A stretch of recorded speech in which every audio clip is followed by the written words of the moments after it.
welcome back to This Old Kitchen. Thank you guys for joining me today. I've got a couple things that I'm going to be doing today, kind of super simple prep for the winter type things. So this last year, I did not grow garlic, but I use a lot of garlic in my cooking, if you haven't noticed already. And so there was a sale and I got a couple extra garlic cloves. So I want to start freezing it and get it out of my baskets and into the freezer so I can pull it as I need it. And one of the ways that I like doing that is chopping it up, or in this case, we're going to stick it in the processor and then freezing it into little tablespoon puckets. Now, I typically will use more than a tablespoon when I cook, but um, I want to make sure that, it's just in tablespoons. And then I'm also going to be doing some quick freezing of some onions, some red onions, and some shallots, just to get those again out of here into the freezer. And then I can kind of rotate them. As you can see, starting to go bad. So I need to get this done right away, get that cut off and get that done right away. And that way I can get it in the freezer. The onions we're going to quickly slice and chop, and we're going to put them into individual serving size baggies, and then we're going to go for there. But first, I wanted to kind of get your guys' opinion, get your feedback in regards to a couple of things that I have going on. So the reason why my channel is called This Old Kitchen is because it is an old kitchen. It was done, the house was built in 86. It was the first house that was built in our community, and there's about, I think, 150 homes here, and they're all between 2 and 10-acre lots. Ours is 10 just because there's 2 lots, but our neighbors is 6, and I think that's the second largest. Well, hers is the largest because ours is 4.5 and 4.5. 4.5 and just under 5, something like that. Anyway, so nothing has been done. Countertops are original. Obviously the floors, you've heard me gripe about the floors, cabinets and so forth. And so I want to start doing some things now that fall's here.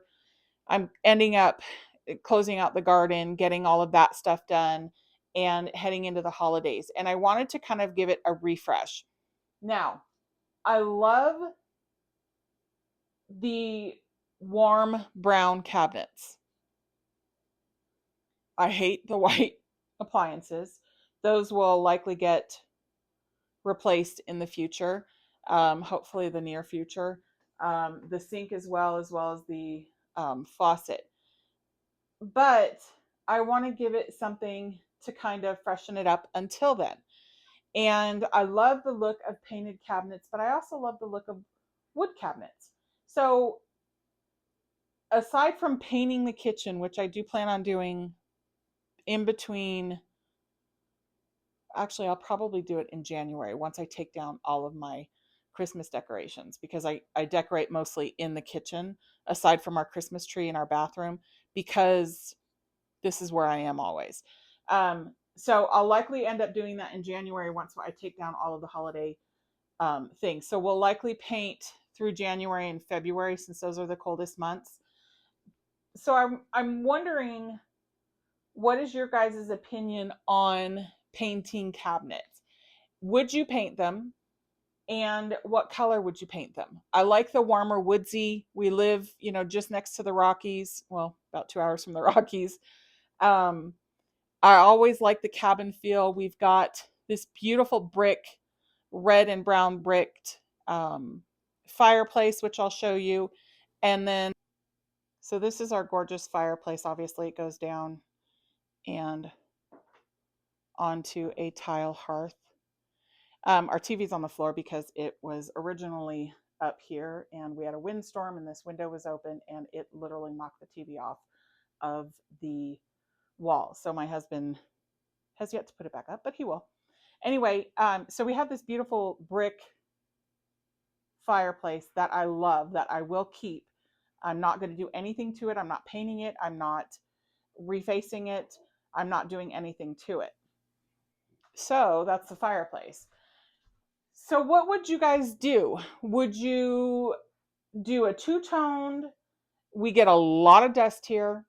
We get a lot of um, just a lot of dust. And so I don't think if I were to paint them, if I painted the bottom ones, if I painted them a neutral color or a lighter color, I would likely paint the bottom ones a different color just because I have dogs. I have two dogs, two cats. They're always in here with me and we get a lot of dust and stuff like that. So I definitely would do the bottom cabinets a darker color, the top ones a lighter color. But what is your opinion? I eventually will end up with, I think, stainless steel appliances. I'm not 100% sure on that, but what do you guys think? What would be your opinion on painting them? I do want to get hardware for them because I like the hardware look, but you tell me. Anyway, let's get to doing our garlic. I've got 3, 4, 6 cloves and then a bunch of little ones. So basically all we're going to do with the garlic is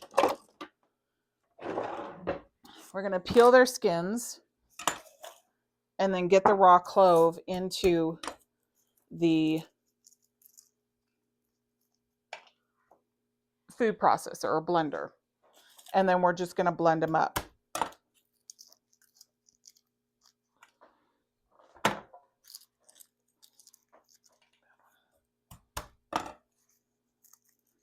That one's not good. So I do plan on getting my garlic going fairly soon. We're about to, I think, so it is the end of September. Next week is October. The mountains just got some snow.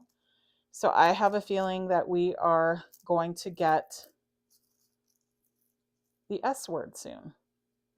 My sister-in-law is probably cursing me right now saying, why did you say the S word? They have lived here their whole lives. Obviously my husband was born and raised here. He left when he was going to college and then just kept going to the Pacific Northwest and stayed there for some odd years. But my sister-in-law, my brothers, my mother-in-law, my father-in-law, they have all lived here. And so when I first moved here, I was all excited because I'd vacationed in Tahoe every winter with my family because I grew up in Northern California and then moved away in my 20s, moved to Southern California, moved to San Antonio, and then moved when I was 44, moved to the Pacific Northwest and was so super excited about the snow, but the Pacific Northwest doesn't get a whole lot of snow. And so when I met my husband, he was like, yeah, I'm from blah, blah, blah. And so he had made the decision that, he wanted to move back home to be closer to his family. And when I moved here, I would always say the S word. And my sister-in-law would lose her mind because they are obviously over it. They grew up here. They've been around it. And they just don't like the snow. I personally love the snow. I like being at home. I don't like going out. I don't mind driving it. I don't have a problem driving in it. But it's like when you're raised in the rainy weather, how that always makes you just feel warm and comfy.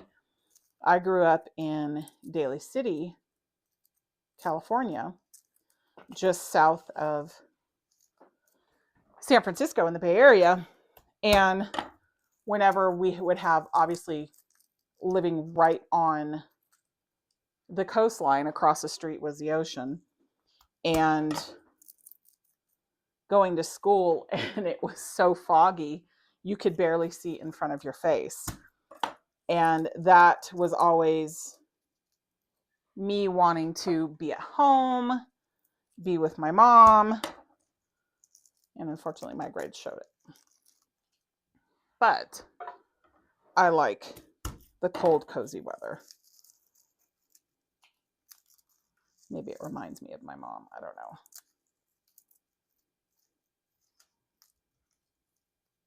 So you're going to get all of the garlic paper off.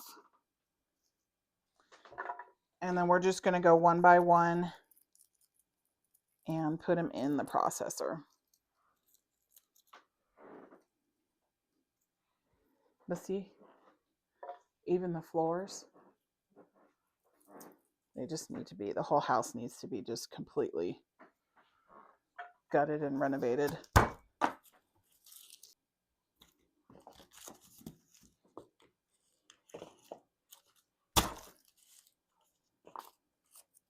Now, if you really wanted to and could,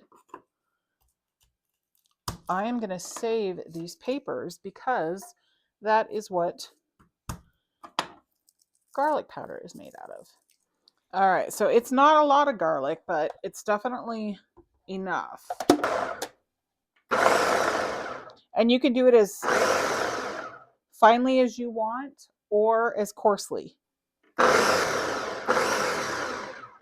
And that down there looks pretty good. So let's get this squished down. And so I am going to put a little bit of olive oil in it just so it preserves the integrity and taste.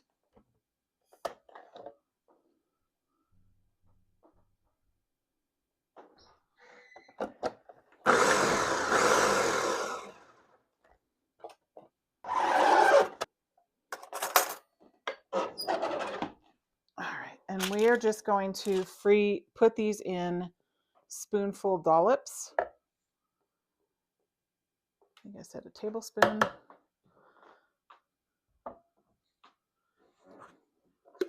And flash freezing it is basically freezing it raw like this, not raw, but not in a container. And you do that for about an hour. And then what happens once it freezes solid to where you can pick it up and you don't have pieces falling off, then you can put it in a container. And you can do one of two things. You can put this in a plastic baggie, a freezer-proof baggie. You can put it in a cup. You can put it, or an enclosed cup with a lid. You can put it in a jar. Get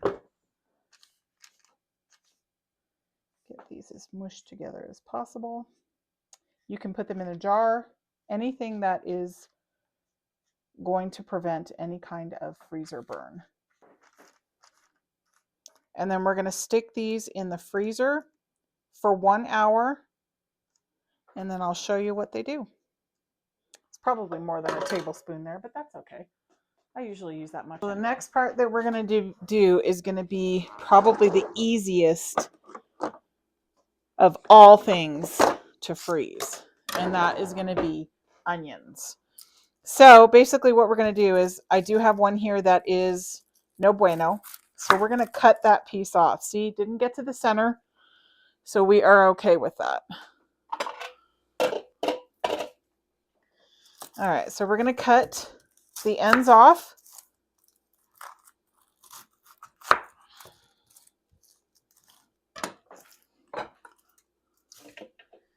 Get these paper off because you don't want to freeze the paper.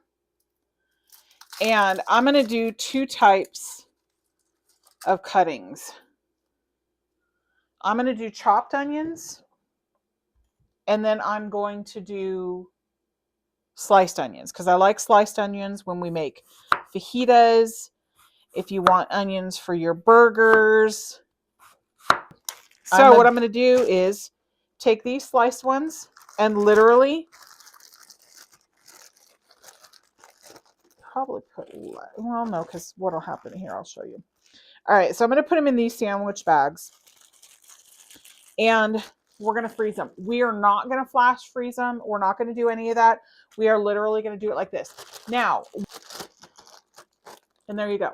So if you like making hash browns, if you like your burgers, if you like whatever, it's so easy to do. These are things that I don't recall my mom teaching me. And that's not to say that she didn't. I just don't recall. And they're definitely tips, which again is why I'm doing this channel. Definitely tips for my daughters as they grow up. And I'm not there to show them these little things. And there you go. And as you cook, you literally pull them out of the bag and throw them straight into your pan. And see, I'm already starting to cry. And they will cook up just as crispy, just as yummy. There's no sogginess like you typically do with some vegetables that you freeze. There's nothing like that, which is wonderful. And we love red onion in our house. My daughter makes a bunch of different salads, and red onion is the one thing that she always uses. She absolutely loves it. She does this cucumber salad, this Asian cucumber salad that is so incredible.